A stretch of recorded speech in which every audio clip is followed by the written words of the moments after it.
Hello, this is a very quick and simple introduction to the very basics of using Audacity. I want to cover recording into Audacity. I want to cover some very simple editing and getting some things like music into it. So here I already have the program installed. If you want more details, you could always go to Audacity's website. They have this great page on mixing and narration with background music. You can Google that and read much more details, much more professional than I'm going to do.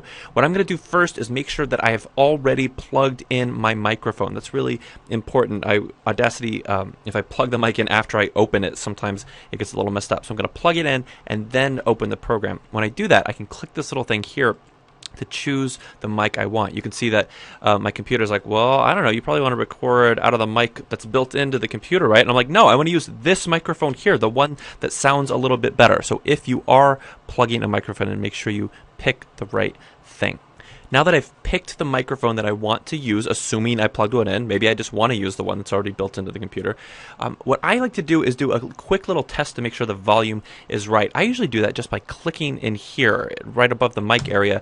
When I click it, it'll start showing me in live, real time, a visual representation of this. If it looks like super hot, super loud, I'll adjust it with this little guy. I'll move it down a little bit. I can't do that right now because I'm using the same microphone for recording this video, so who knows what would happen. But I would go up and down. If I start recording, like say by hitting the record button, and if these peaks that you're seeing look really, really tall, if they're cracking the top and bottom there, like they just did there, then I'm probably going to go back and make them a little bit smaller because in reality, that sound, it's called clipping, the sound of my volume being so loud that it hits the top will make a little bit of distortion. It's usually not a very pleasant sound for readers. This is just a test, so let's just use it.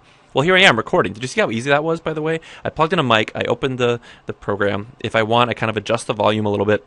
I hit record, and bam, I'm doing this in real time. Now, the obvious thing is that when I want to stop, I can stop. Okay, great. Now I have this whole thing here. If I want to see the whole thing at once, I can do this view fit in window, and now I can see by seconds, 5, 10, 15, 20.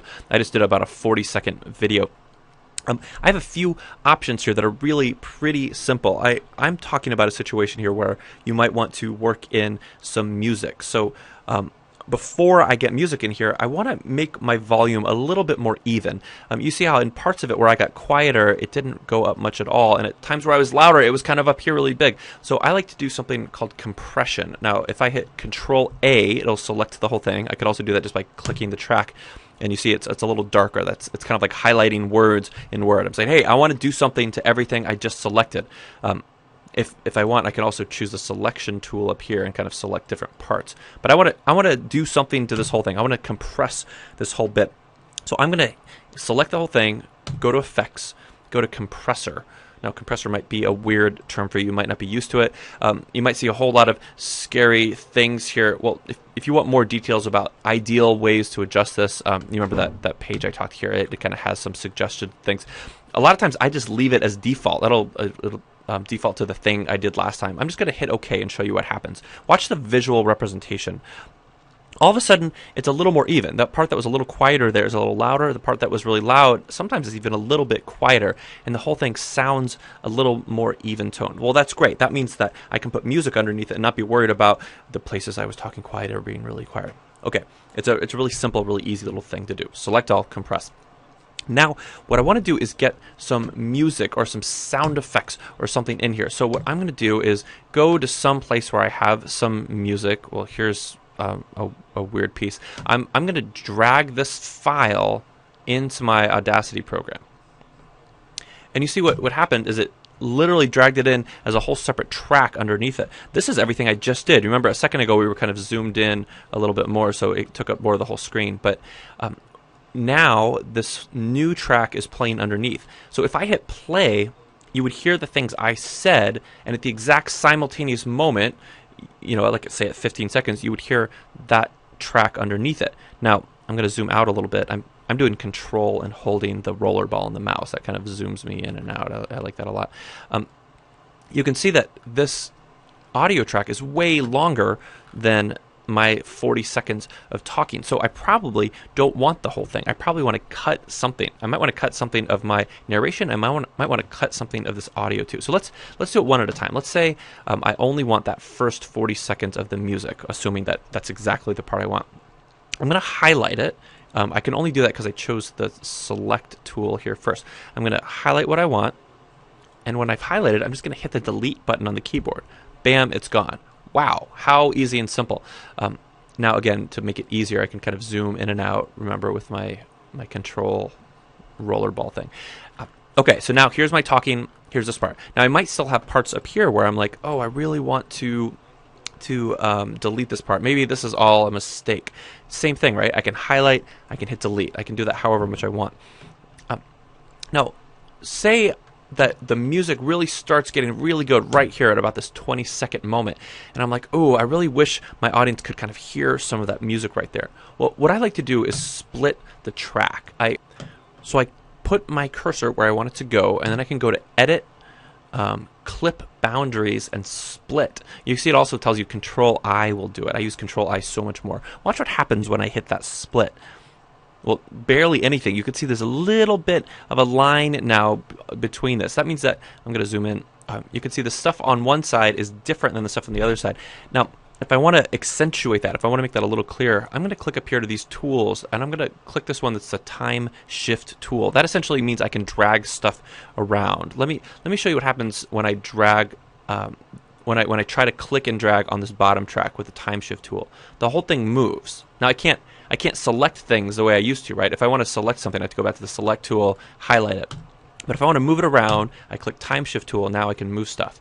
Well, you see how this whole track is moving?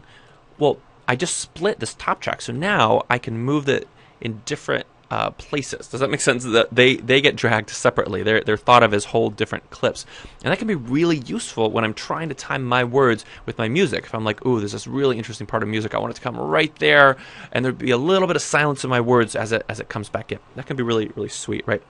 Okay, so that's easy enough, right? We're splitting tracks with Control-I or Edit, Clip, Boundary, Split. We're moving them around using the time shift tool. Okay, so now this might be almost really good. This might be worth me exporting and letting other people listen to, except my volume probably isn't leveled out. For instance, remember, volume is a feature of how up and down it is, how close it is to the top. This looks kind of loud in relation to my talking, which also is about the same loud. I probably want the music a little bit quieter. Now, there's a few different ways to do that. I'm going to show you the way I like to. I like to use this envelope tool.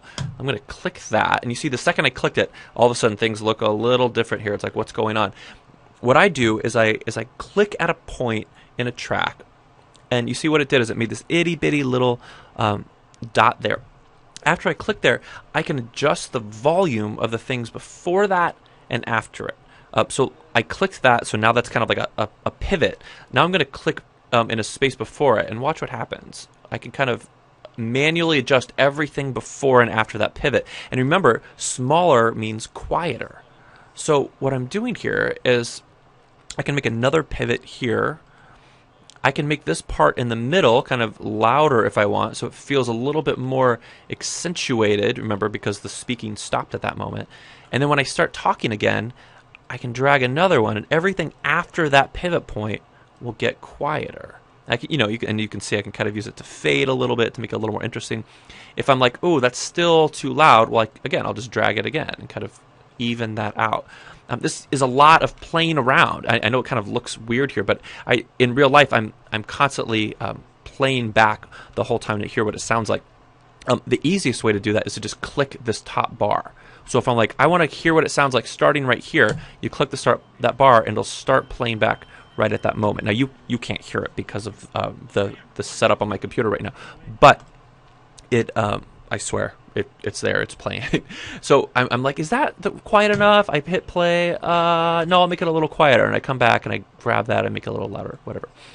Now remember, if I want to select something, I got to go back to that select tool. I can still go back, select things on one track, on either track. You remember, click there to select the whole thing, and I could still do various effects to it, even after I've done that. It's called the envelope tool. Remember, I kind of think of it as the adjust the volume tool.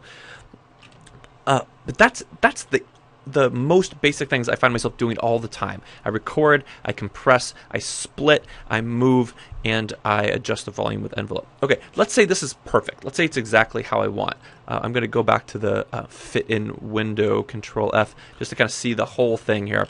So I know now that I'm going to have one audio track where the music keeps going after the voice ends. It's about 50 seconds long. Say that's fine. Great.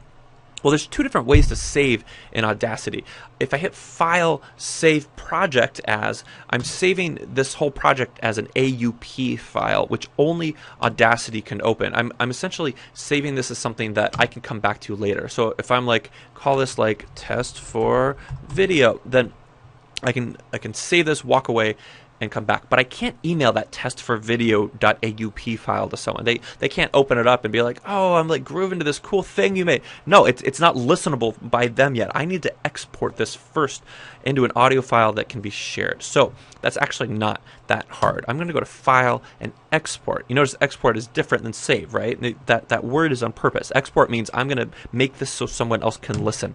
Now, I'm going to have some choices. The first option here is .wave. Now that's going to sound like really good quality, but it's also going to be this mega huge file that's going to be hard for me to share with anyone. And if you're doing this for my class, you might have to upload this file somewhere that doesn't let you have too many file, that might not let you upload a really, really huge file. So I'm going to click the Save As Type and pick one of these. Often I choose Ogg Vorbis. You might not have heard of that. It's kind of an alternative version of MP3, but you might have obviously heard of an MP3 too. Let's just try. Let's try the MP3 one and kind of see what happens. I'm going to go back and put it on the desktop. I'm just going to call it Test for Video again. Now you do see it gives me some options you could play around with. It's always worth seeing. I think of the bigger this number, the better it's going to sound. Even a 320 kbps isn't going to sound. It isn't going to be the hugest file. It's still going to be much smaller than that wave. So I might as well pick the big one. I'm going to leave the rest of that. Hit OK. Now when I hit save, it's going to be like, hey, wait. These are all going to be mixed down to two stereo. Don't worry about that. Yeah, that's fine. Okay, now it automatically here is filling in some of this info with the info of the song I imported. Well, that's not right. I don't want when someone plays my new MP3 file in iTunes or something, I don't want it to say, oh, this is a track by Combustible Edison. It's called Vertigo. Well, no, it's not. This is a track by me. So I'm going to hit clear all that out, fill some stuff in here that works.